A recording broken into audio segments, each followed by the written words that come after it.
Sanibona, ngo-advocate Ondawo.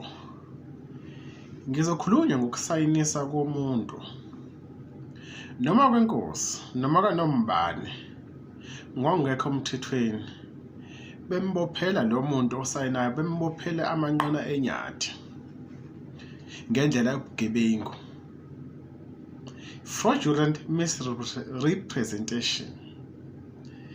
It is a deliberate deception that causes another financial harm in a deed in our law.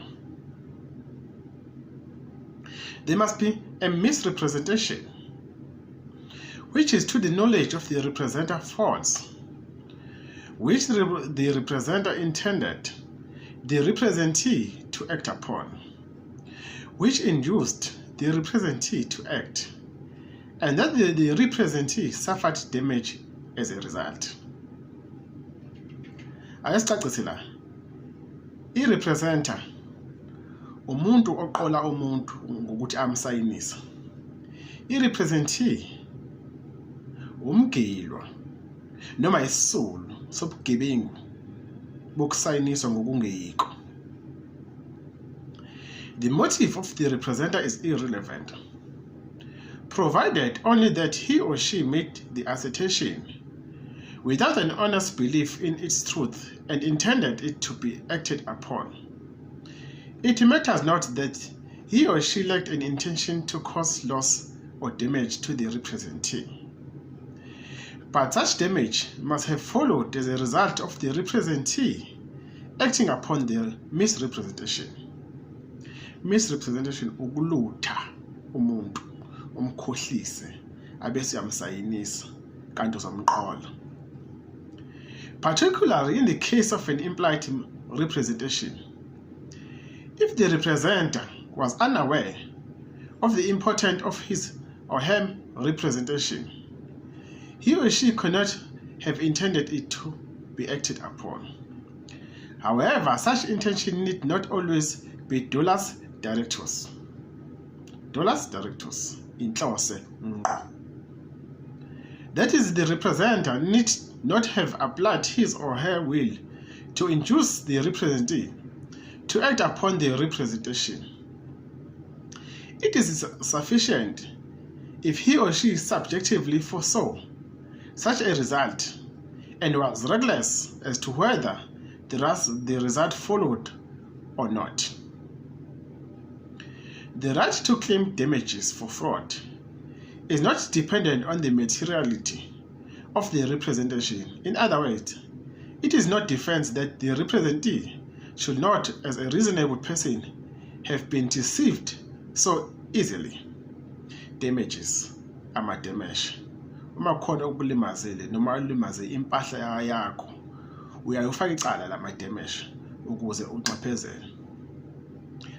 Ex hypothesis, the representer intended to deceive the representee, and it does not lie in his or her mouth to say that the latter ought not to have been so gullible.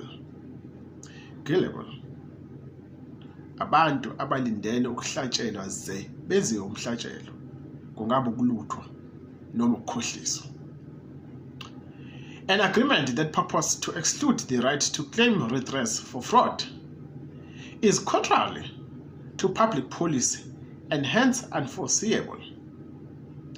Since fraud is a delict, the measure of damages is usual delictual rather than the contractual measure. Delict is a civil wrong. Icala lokucela ukuthi unxephezele. The fundamental difference between the two measures was explained by Van Heerven, J.A., Trotman versus Edwick. A litigant who sues on contract sues to have his bargain or its equivalent in money or money and kind. The litigant who sues on delict sues to recover the loss which is sustained because of the wrongful conduct of another. In other words, that the amount by which his patrimony has been diminished by such conduct should be restored to him. Patrimony ngokwemali.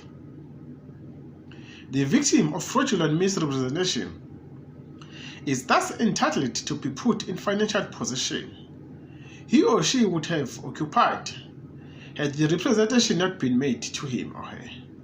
But he or she cannot have the representation made good by being put in the position he or she would have occupied had the representation been true, since that is the contractual measure applicable to a breach of warrant. uMasicapula, cala lika Standard Bank of South Africa Ltd versus Coetzee. Well versus South Africa Aluminite CO 1927 AD at page 69. Renger versus Wycat 1977 2 SA 976 A at page 989.